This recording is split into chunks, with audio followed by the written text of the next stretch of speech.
Pemirsa, kasus kekerasan terhadap anak di dunia pendidikan kembali melonjak semenjak PTM penuh digelar.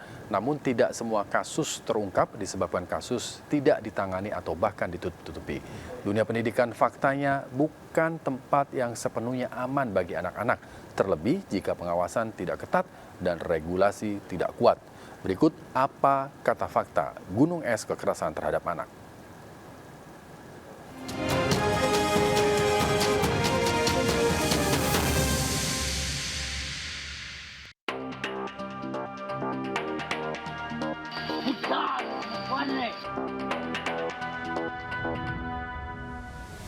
Ini fenomena gunung es. Belakangan ini memang banyak kasus baik di media sosial, berita di beberapa media itu muncul.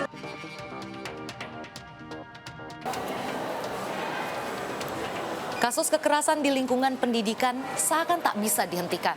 Semua siswa rentan menjadi korban. Apalagi tidak semua kasus kekerasan di lingkungan pendidikan terungkap.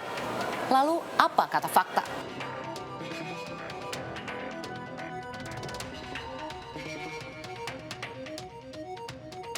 Kasus kekerasan di lingkungan pendidikan tak semua terungkap.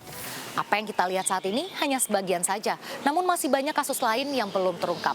Ya, seperti fenomena gunung es yang disebut oleh Menteri PPAA I Gusti Ayu Bintang Darmawati.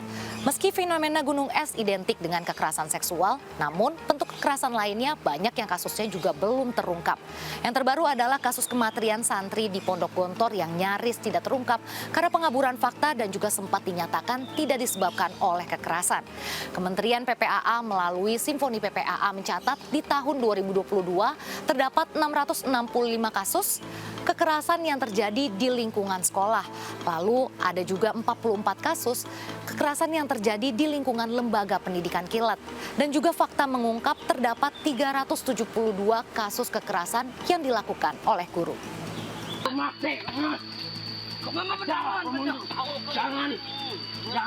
Fakta lain dari Simfoni PPPA yang dipaparkan dalam webinar di Kemendikbud juga mengejutkan. Ironis, kekerasan seksual menjadi kekerasan yang paling sering terjadi di lingkungan sekolah, yaitu sebanyak 36% lebih, disusul dengan kekerasan psikis sebanyak 26% lebih, dan kekerasan fisik sebanyak 25%. Sementara untuk rentang usia korban kekerasan terhadap anak di sekolah, yang paling banyak adalah di rentang 13 hingga 17 tahun, yaitu sebanyak 61%. Sementara untuk kekerasan yang dilakukan terhadap rentang usia 6 hingga 12 tahun, yaitu sebanyak 36% lebih. Fakta juga mengungkap bahwa pelaku KTA banyak dilakukan oleh guru, yaitu sebanyak 34% lebih. Sementara untuk yang dilakukan oleh teman ataupun pacar itu di 27% lebih.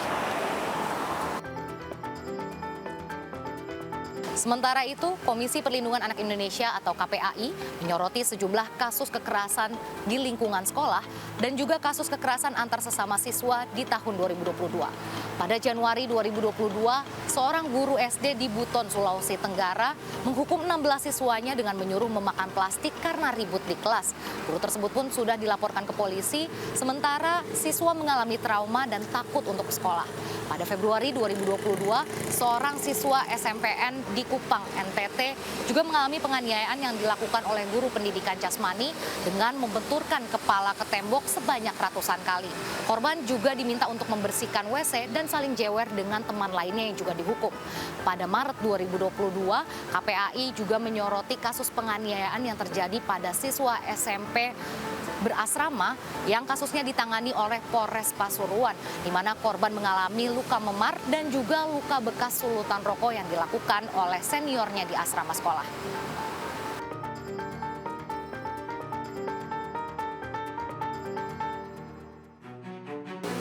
Kasus kekerasan di sekolah selanjutnya bukan tindak kekerasan fisik namun membuat korban trauma berat.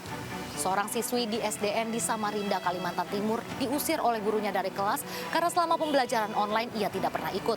Namun absensi korban selama PJJ dikarenakan ia tidak memiliki smartphone. Sementara ibunya telah tiada dan ayahnya tengah di penjara.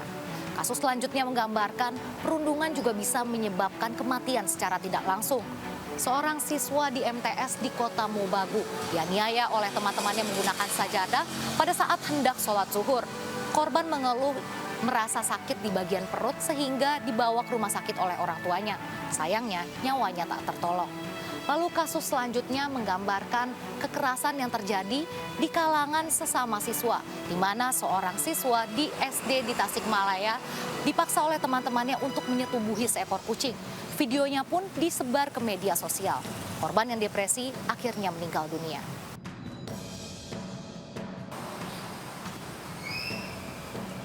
Kasus kekerasan di dunia pendidikan kini banyak terungkap, meski sebelumnya sempat ditutupi atau mandek kasusnya.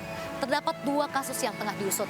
Yang pertama, kasus kematian santri di Pondok Gontor di Ponorogo, Jawa Timur, yang kini diketahui dianiaya 2 seniornya di asrama. Yang kedua, kasus dugaan pemerkosaan terhadap siswi di Medan, Sumatera Utara yang dilakukan oleh kepala sekolah. Kita akan menanyakan kepada Komisioner KPAI mengapa kekerasan di dunia pendidikan rentan terjadi dan banyak fakta yang tak terungkap.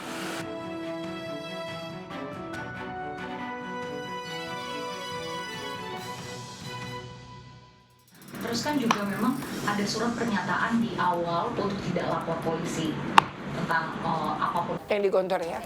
Menurut saya itu kekeliruan ya. Keliru banget. Maksudnya regulasinya memang salah, apa memang itu tuh sebenarnya diperbolehkan Bu untuk pesantren Melakukan itu.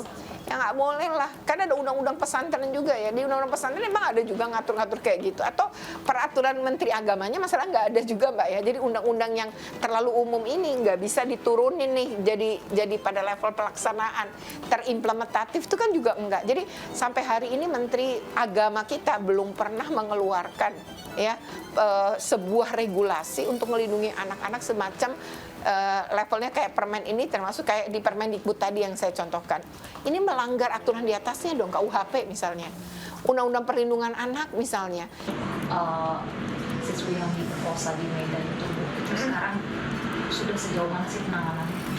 Nah, kalau menurut saya gini ya, secara prinsip ketika kekerasan itu terjadi, ini periksa aja, proses aja, mau terbukti apa enggak urusan nanti, tapi bahwa ketika ada laporan, polisi kan harus memproses.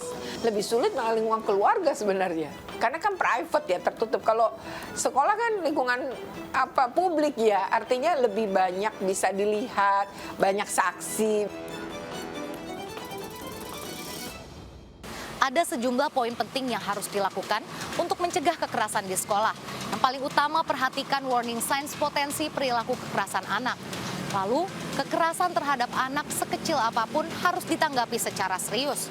Terapkan disiplin positif dan beri pemahaman.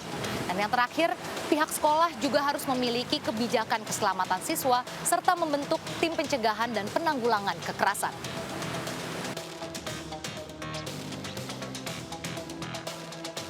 Banyak sekali kekerasan yang terjadi misalnya sesama siswa tapi seniornya atau misalnya dari guru, kan ada relasi kuasa di situ yang si korban ini jadi tidak bisa membicarakan apa yang terjadi. Iya, kalau ini tuh sebetulnya sangat tidak boleh terjadi.